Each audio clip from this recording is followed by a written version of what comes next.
Can't believe these things still work. It's a neat option for this old camper.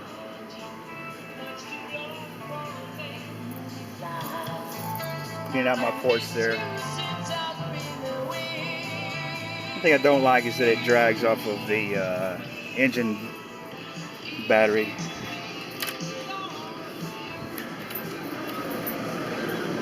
Hey, see, works good. I'm supposed to run these every few months just to keep them in working order.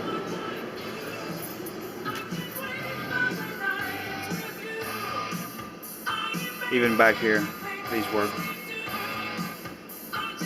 Promise you guys I'm going to get this thing together. I'm going to go buy some supplies and stuff and start from the inside out. I'm going to do it myself, and I'll give you some progress as I go.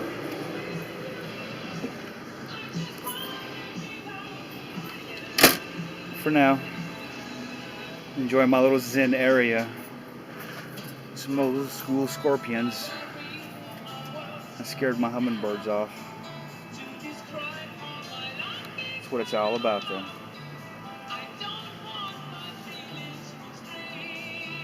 No stress. It'll all get done sooner or later. I've got a lot of ideas for this thing, and I'll share them with you as I go. I know it's dark in here, but I've gotten to where I'll start it too. Every day.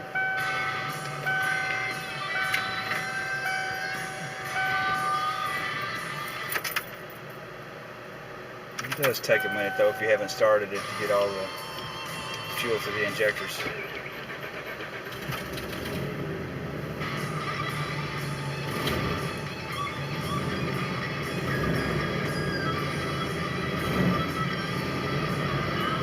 But my seafoam concentrated has started to work on these injectors, and she's very responsive. Still got that little miss in it though, but we'll get it. One thing I do like about it, these chairs will turn and everything just like most of them, but my couch interior and everything is still in good shape. The floors I'm going to redo in a vinyl wood. Got the 4-stove burner, which is nice, and it's got a Quasar micromatic. This thing works well. It's actually new. Still got the little strips on it. Got it off. Tells you how new it is. This is a 94 model motorhome. I don't think it was used very much. It just sat. The stove hadn't even been used much. It doesn't look as though it's maybe been used once. This was something I added.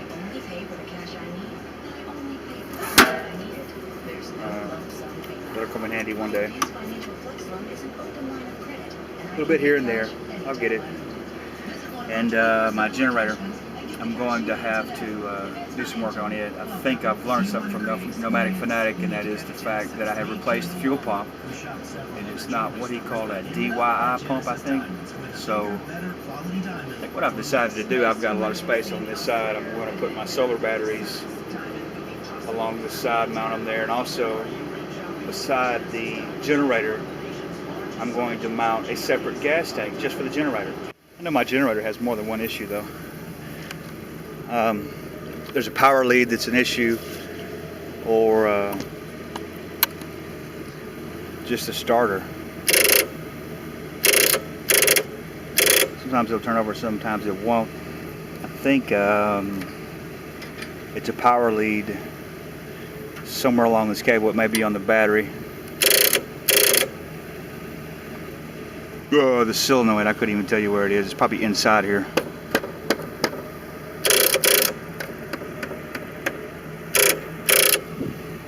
Internal solenoid, I don't know. I don't know what that switch is. But I thought about just pulling the whole generator and rebuilding the carburetor and just bench test it all and get it running and reinstalling it. Motorhome update for the day. The second beer for the day. It's a Mo Def Leopard.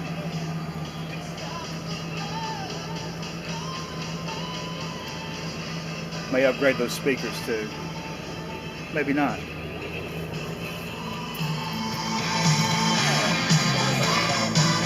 I don't think I need to. I think they'd work fine for my situation. I've got a different dash stereo I'm saving for it. It's got Bluetooth. It's a Kenwood. It's nice.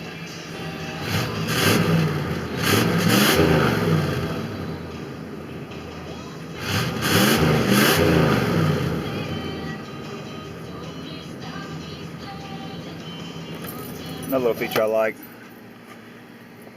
It's got a little outdoor shower. Still got water in it though. It's like getting all the water out of it is almost impossible. Well, that's what you do.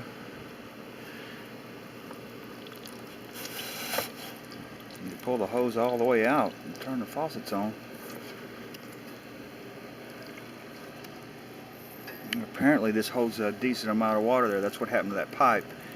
Another thing that happened in the bathroom last winter, and I haven't even put water in it this summer. Quite a bit of water still left in there. So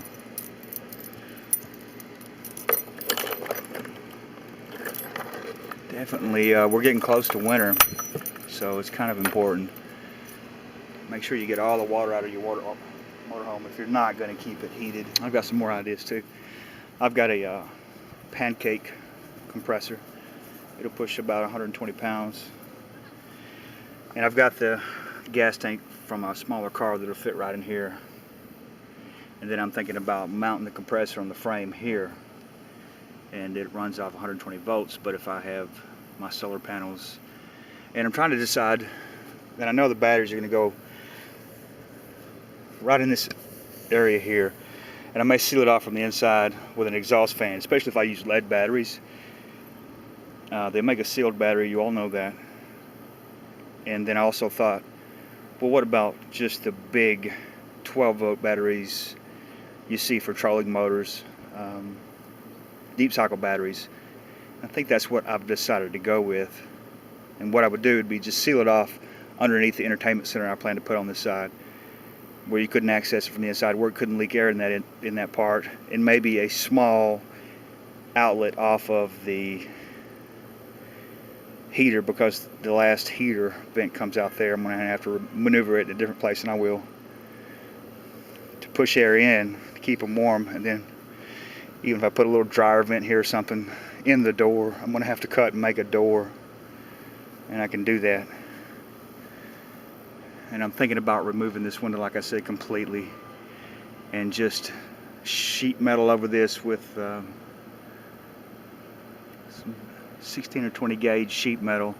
Same thing with these, and I'll put vents in each side. That side will suck in, this side will blow out to get a cross ventilation, but it's going to leave less access, I think, to get it broken into. Plus it will also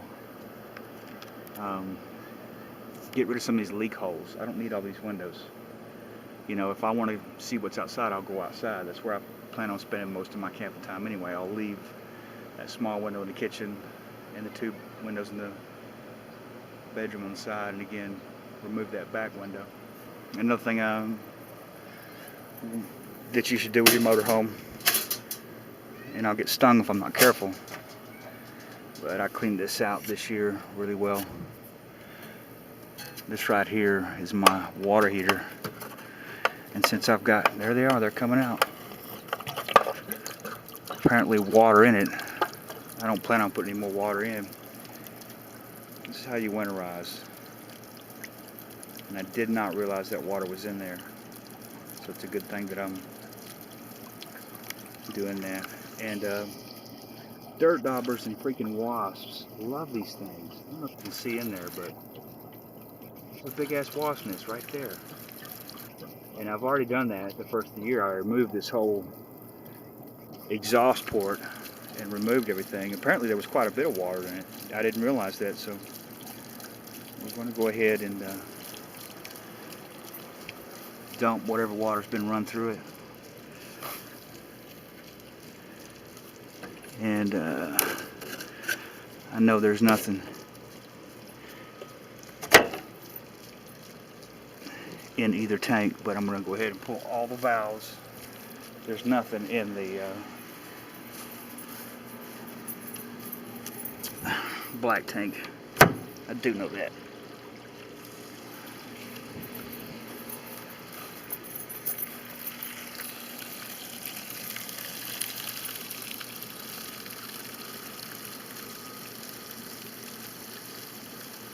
It's all gray water. I didn't realize that was in there. So apparently I have run the water. I'm just going to sit here and let it purge itself. It's getting to be fall. And I don't plan on, if I could do some fall camping, then I do. But yeah, this is your sewer outlet connection. Definitely nothing in that. There was in my gray water tank. And there was in my hot water. You know, maybe I did have it hooked up here and just didn't remember, but for you people that need to know this, if you don't use yours in the winter, you don't keep them in a warm place to purge all this stuff. And I'm also got another idea. I'm going to go inside and turn the faucets on so I can let any air escape the system.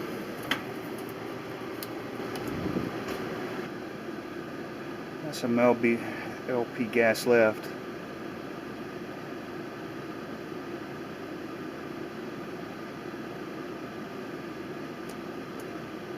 I don't know, the holding tank 1 and 2 is just showing bottom level green. That must mean they're empty. Whatever water I had in there was just residual. But I'm going to leave these on, the faucets, and I'll just remember I've done that, just to make sure it keeps draining. This old AC runs cool. I had to adjust it evenly to get rid of a rattle that it had, and loosen one of the mounting bolts and then tighten one where it was off kilter a little bit. And we talked about this in my last video. All this is coming out, and I'm going to come in with brace it as I go, and then I'm going to have a sealant where I'm going to seal all the metal from the inside. Then I'm going to put like aquatic board, a marine grade board straight against the roof, and I'm going to come in with new 1x. I'm going to insulate it, and then I'm going to come in again with some thinner paneling, and I will most likely wallpaper it with a bathroom style wipeable wallpaper.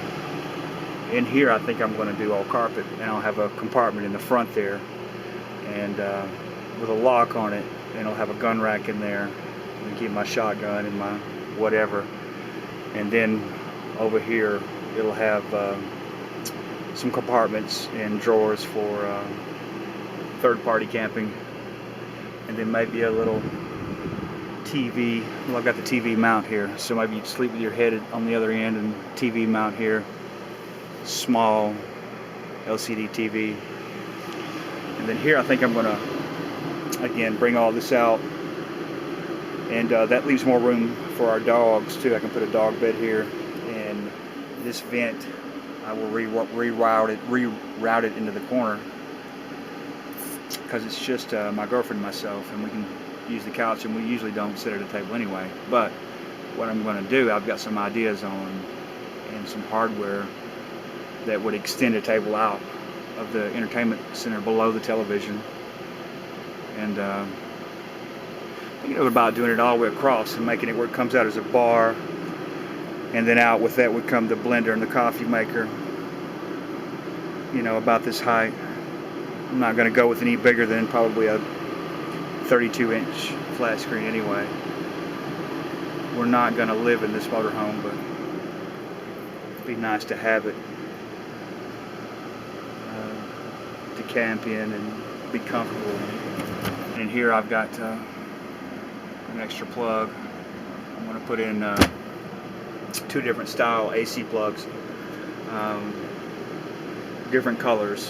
One for the solar charged system on an inverter, and then one off of shore power and the original inverter. Redundancy when I have more than one system, I do know that. You have your propane 2 DC systems with both of them that are capable of converting to AC. And it's just going to be mainly labor. The materials are not going to be that expensive, I think. But I'm anxious to get to work on it. I really am. And there's really no need for this window. It's just a big freaking leak hole. And I'm tired of this crap. You know. And someone has used a lot of silicone on it. I'll have to get all that out. I want to get rid of that. You don't use silicone on metal. It's not a good idea. They make a certain kind of sealant that's meant for these. I'm just going to let that continue to drain for a little while. When I come back out and shut the AC off, I will put that stopper back in. These too, you want to make sure. Dirt daubers love to build nests down in these. And I've got a long hose vacuum, and I'll take a flexible something and go in there and clean that out, and then I'll just run the hose all the way down in the furnace and suck everything out before winter, before you use it. You definitely got a risk of starting fire. And I need to get a little cover there to keep the dirt daubers out, because apparently they just love going in there. And I'll take that thing out again too this winter and clean that out.